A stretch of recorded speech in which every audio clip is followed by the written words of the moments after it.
Hey Derek, thanks so much for the 2 videos of Beethoven this week. I think you're right. I did feel exactly as you described that you're continuing to make progress, although perhaps not at quite a precipitous pace as last week. Zeroing in on a couple of passages is good, and I'm noticing some good changes to your fundamentals. That would be, like you mentioned, you're working on your wrist activity quite a bit more, and it is paying off. The business in the E minor is some of the best I've heard you do, and so I'd encourage you to continue that work, and really I would try and zero in on it a bit even more with all of this business rather than suspending like you had been doing previously, and here.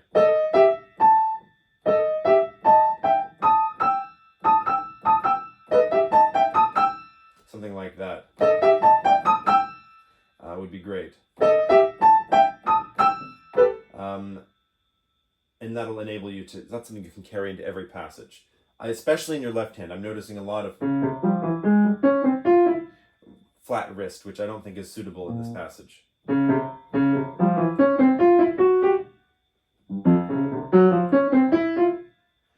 Was necessary. And so on. And also a little bit of wrist activity is important in measure 167 with the not an easy passage. It looks not too difficult, but the harmony is unstable. It changes between the downbeat on the thumb or the second finger. If you use the most ergonomic fingering, you go to the second finger on the C sharp when it arrives later, or in general.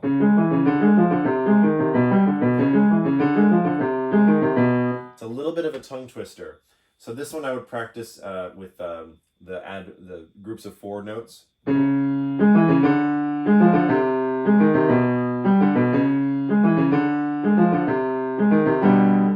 then,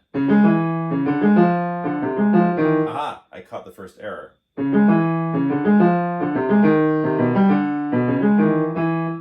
I caught 2 different errors now. Both of them in ones I hadn't really done before.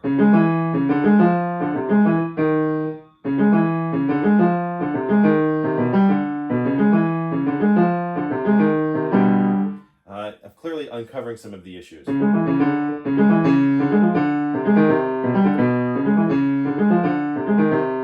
Not so difficult. So with this one, the most difficult ones are resting on 2 and 3.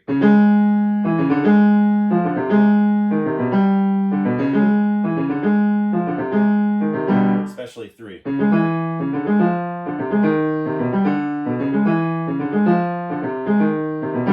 Which should have been predictable, because if you look at it, that third quaver is always on a different note. E, F, E flat, D, E, F, E flat, D. Sounds kind of like the Shostakovich, D, S, C, H.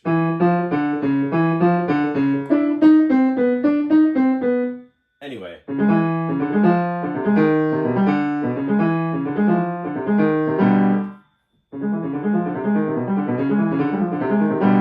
I've never been able to play that really before. It's not something I've worked on. And so just a little bit of that practice sent me off to the races. And that'll help you get the contrast, the control at that softer dynamic to be able to burst out. Not an easy passage. I think you have something good going. I think you're doing 4-2 on the C sharp E, and then I'm not sure what's happening on the D F. You might do even 3-1, or if you're doing 5-1, cross over to 3. The fingering you're doing 3-5, 3-2, 3-2 is good. I also have tried 2-3-2, 1-3-2. 2, 3, 2, 1, 3, 2.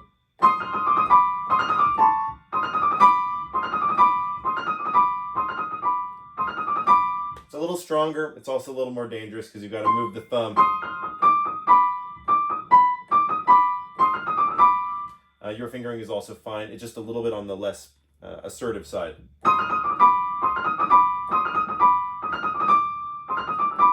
Those are the only two options there I would personally consider.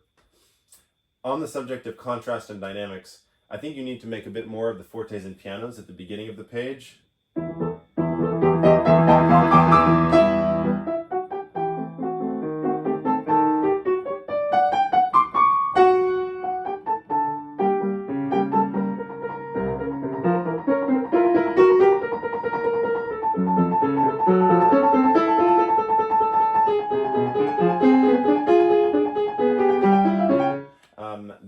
The contrast between the forte and pianos are much bigger.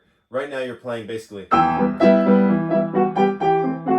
as if it's one line rather than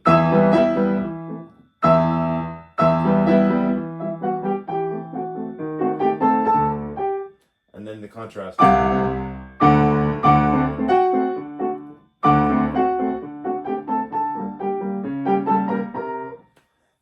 will be more Beethovenian, which you're doing quite well in other places. I think that's all I have on the first movement. And then the wrist action also applies to things like you haven't played in this run through, like 199.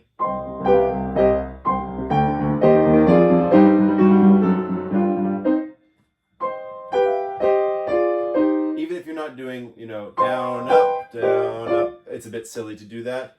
It's almost like one long bow.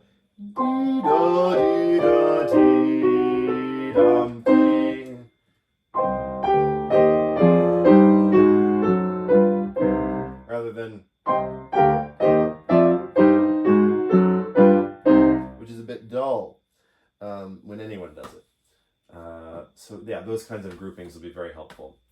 When you're playing this run, I've noticed now it's the second week that the ending hasn't been totally crisp. And I think maybe because of where you're taking it, and I noticed I didn't do it well either. I would start the left hand with that A flat, if you're not already. Can't quite tell from the video. Because A flat, G, E flat, D, C is quite a natural take for the hand.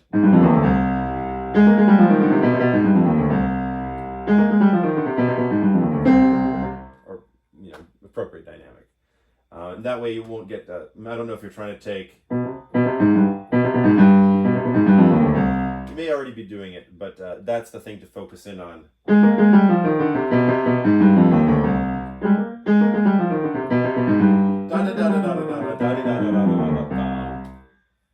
You might try and aim for that in the right hand. And then the left hand comes in. So that's the first movement for right now. One last thought would be in that section before the just at the beginning of the development with the, by the way, really sounded great on this tempo one. The G minor, all of that was great.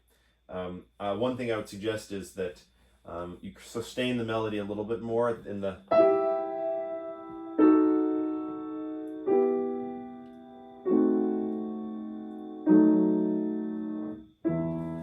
because it was a little bit uneven, but the E minor popped out a little bit, and then the diminished chord didn't all sound together.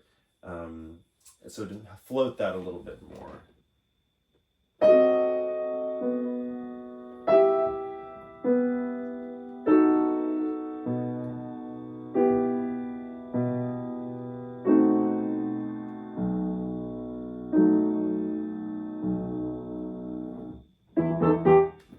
Etc. Not necessarily louder, and in fact I would not think of it as louder, but coming down off of it in a very smooth and controlled way. Practice just the melody.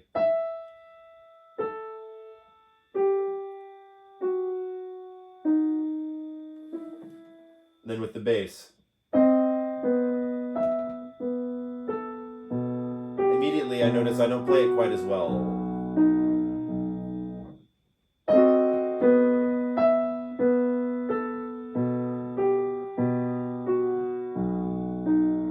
Notice that there's two B's in each octave. There's something structural about that.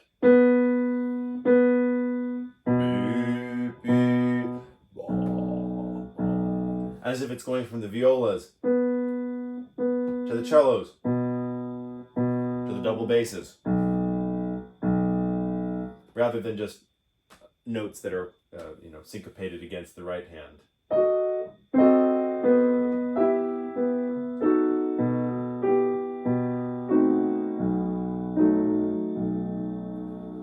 Something like that. Okay, don't neglect the rest of the movement. This is the movement that falls out of shape very quickly in anyone's hands. So when you're working through the segments like we described, recap 3 of 3, something like. Oh, that's funny. I was just watching Succession, and the theme is almost the same.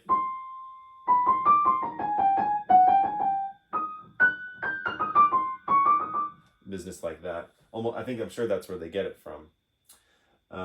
In any case, making sure that you have it clear in your head what your groupings are, what hand positions you have, and little crossovers. Not even necessarily, I wouldn't play it at full tempo, just to remind yourself.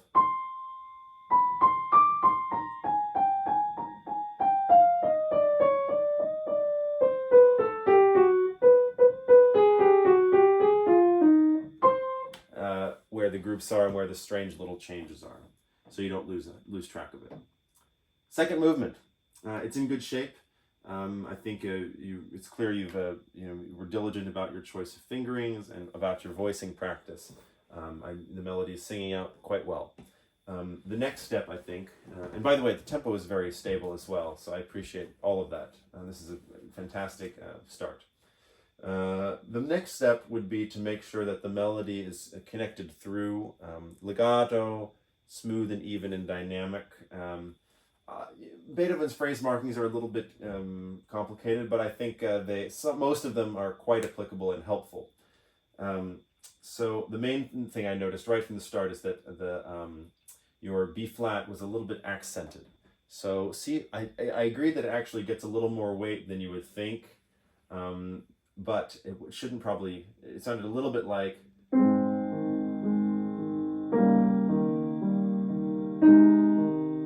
wonder if we can do something more gently pressed, like.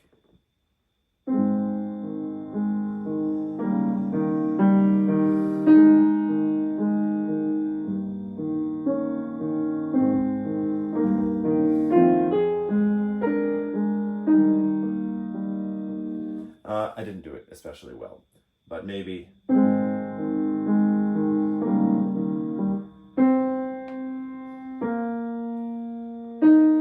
And I find this a lot when practicing Beethoven's slow movements. I practiced 109 like the Dickens.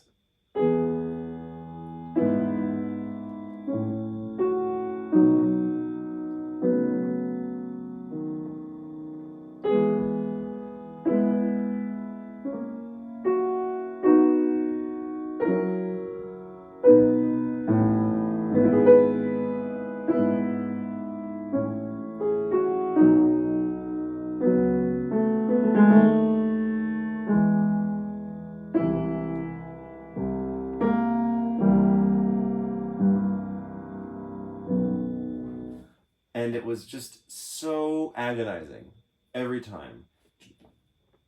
How much bass? How much melody? How do I emphasize? Where is the emphasis going? Even more so here in a piece that's in 2. A slow movement in 2, there's a certain myopia about it. There's not the lilt of 3 or the long breathedness of 4. So we might have to treat the bar each as a half a bar. So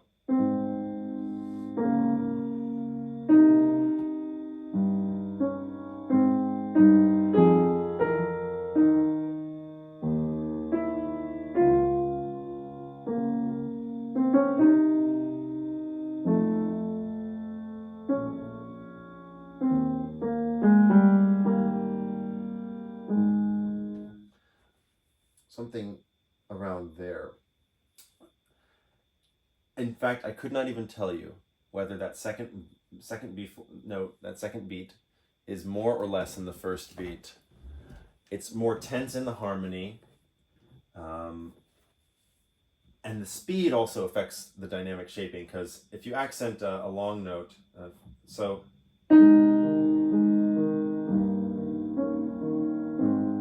The slower the tempo, the softer that D flat has to be. If I'm playing, it sounds fine, but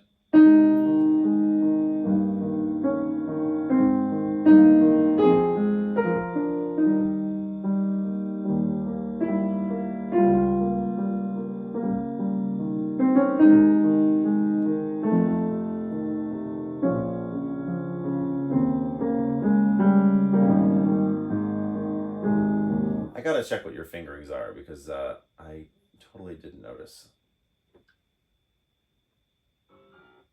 Oops. Oh, stop. There you are. Hard to tell. Always hard to tell at this angle.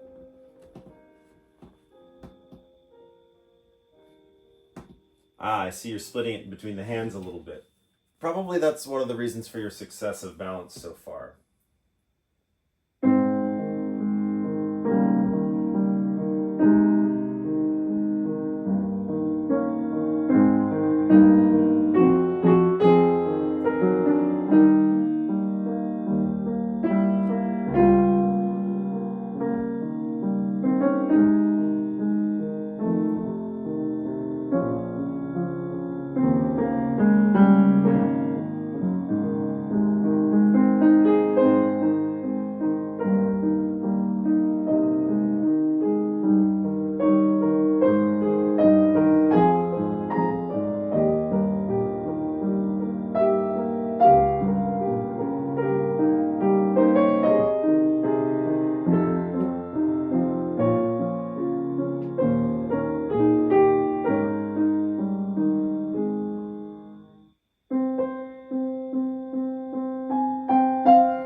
Excuse me.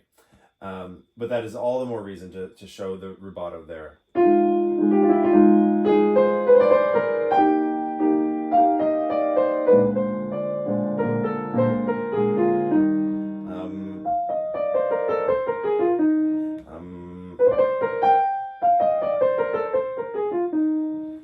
Is essential to giving across the vocal quality there. In essence, I think the continued practice you'd have to do here would be, as you said, as you were suggesting, the staccato.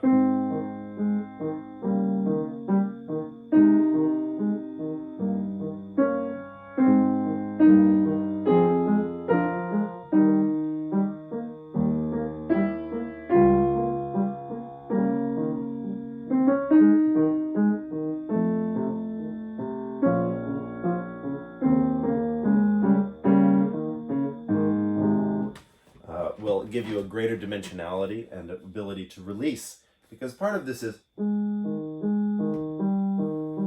the control of going up. Releasing is just as important as going down.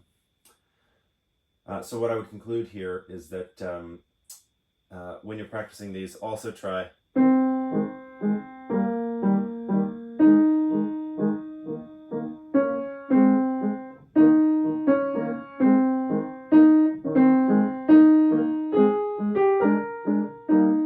all sorts of different ways to feel that the melody isn't the most important thing, while also giving a certain amount of tensile control to that inner voice. It's not simply totally nothing. It has a density to it, which is essential. In fact, don't play it more, but just feel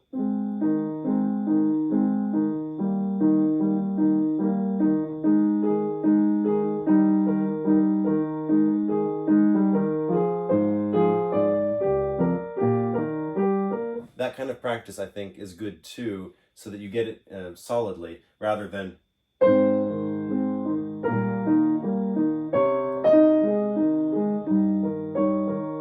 it's not a wishy-washy accompaniment. It's the string players, the realness of their contact with the string with the bow.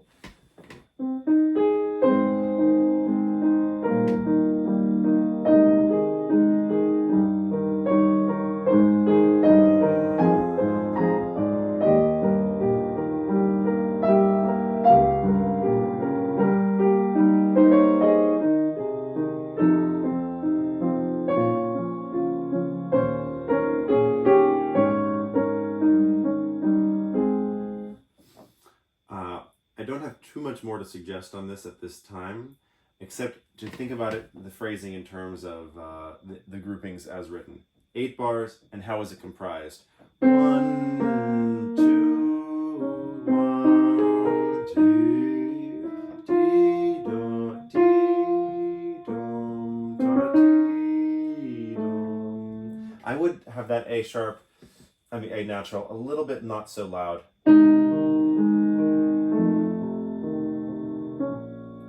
It sounded a little bit nudgy.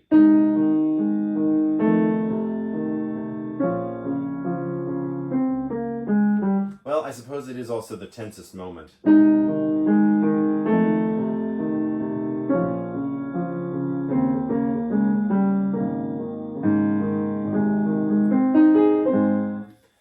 You need to have the tension somewhere. I mean, you can come all the way from...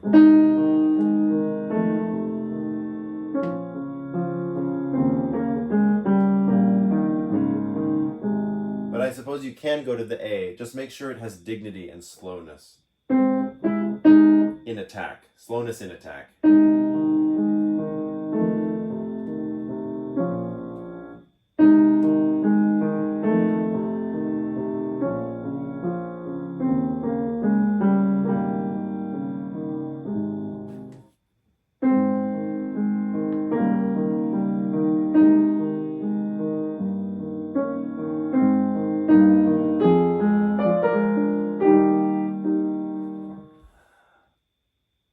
I'll leave you with that for now, and feel free to add any other questions you have.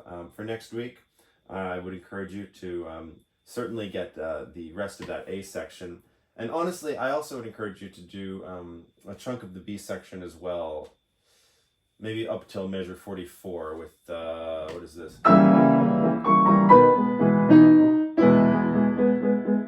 And see what this wind instrument with taka ta taka ta taka ta taka ta taka.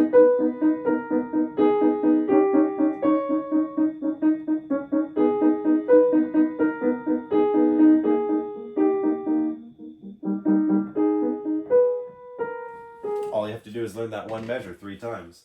Not an easy measure. You can also take some with the left hand.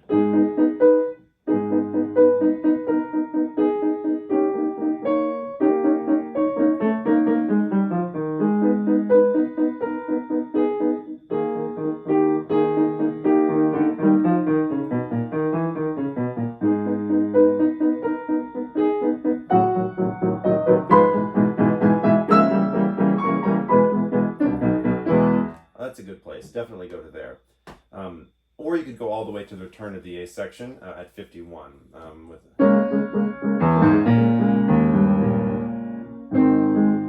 And then the return of the A section requires special work. So let's leave that for a future week. Okay, I hope this has been very helpful, and I look forward very much to meeting with you shortly. All right, bye-bye.